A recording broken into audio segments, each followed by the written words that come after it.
G.A.P stands for Got a Pain. And pain in organizations shows up in lost production, which equates to less dollars. It shows up in injuries, broken relationships, and unwelcomed government and regulatory interventions, along with a host of other ailments. If you've been checking your pension calculator on a frequent basis or considering throwing yourself in front of a truck, you may be experiencing organizational pain. There's an old axiom that says if you deal with symptoms, things will get better before they get worse. And if you deal with problems, things will get worse before they get better.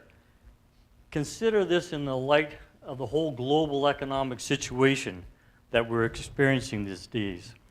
The point is, somewhere along the way, leaders have to stop swatting flies and fix the holes in your organizational screen doors.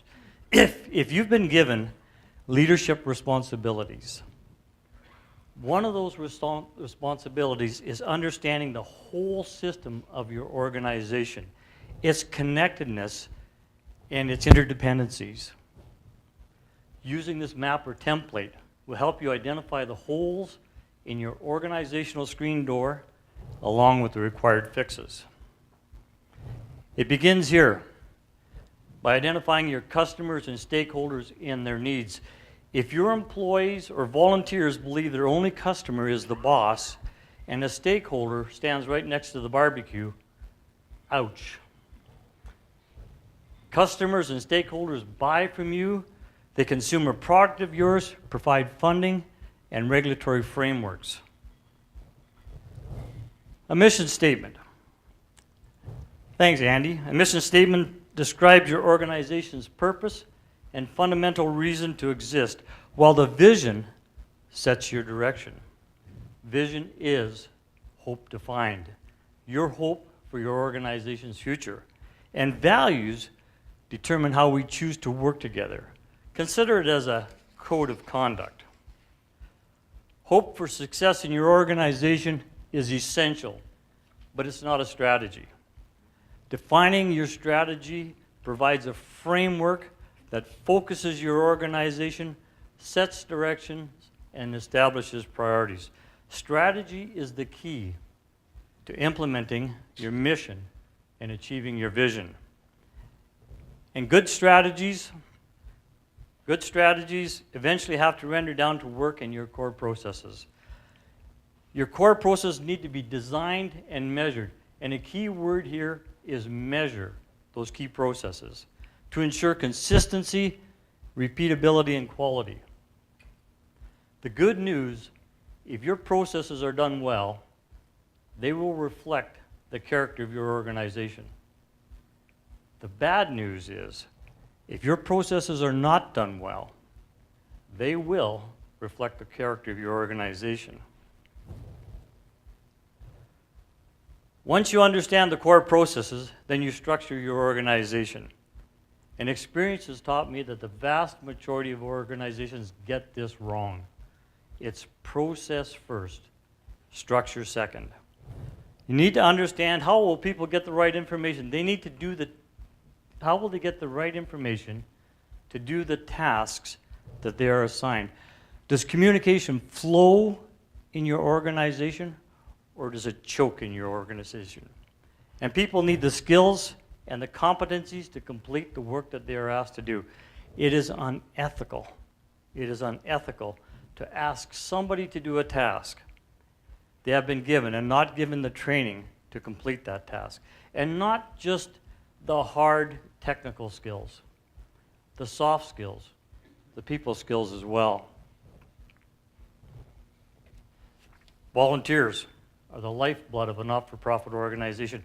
And volunteers need to be acknowledged, and they need to know that their contribution is significant and values. Employees in a for-profit organization will soon tell you with their feet if they're feeling undervalued or underrecognized. Decide how you're going to decide. How will timely decisions get made by those with the right knowledge and information? And if you were a fly and could hear or see anything in your organization, what would you observe? What are the employees talking about at the lunch tables?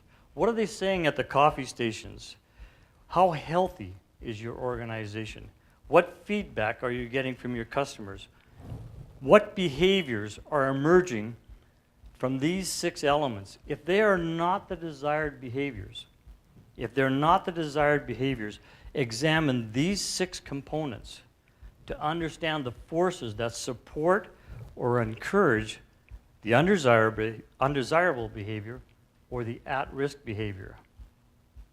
Behaviors that put your organization at risk of not being able to deliver what it was designed to do. And this one might be a tough one. Your organization is perfectly aligned to get the results it is getting today. It's perfectly aligned to get the results you're getting today. Jim Collins, in his book, Good to Great, talked about level 5 leaders and how they used what he called a window and mirror concept. When things were working well in the organization, the leader would look out the window and he would attribute to success to any factors other than himself. And when things in his organization were not working well, they would turn around and look in the mirror, accept full responsibility for what was going on in their organization, and then ask this question: what is it that I am doing or not doing that is enabling the behaviors in my organization?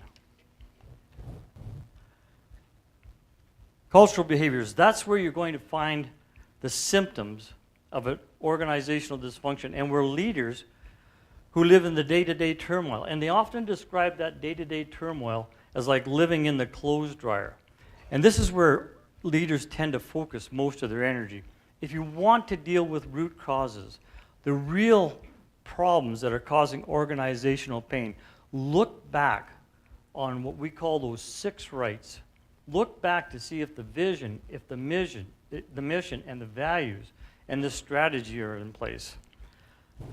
So I just suggest, somewhere along the way, leaders need to put down the fly swatter and consider using this tool as a method of discovering the holes in your organizational screen door and the required fixes.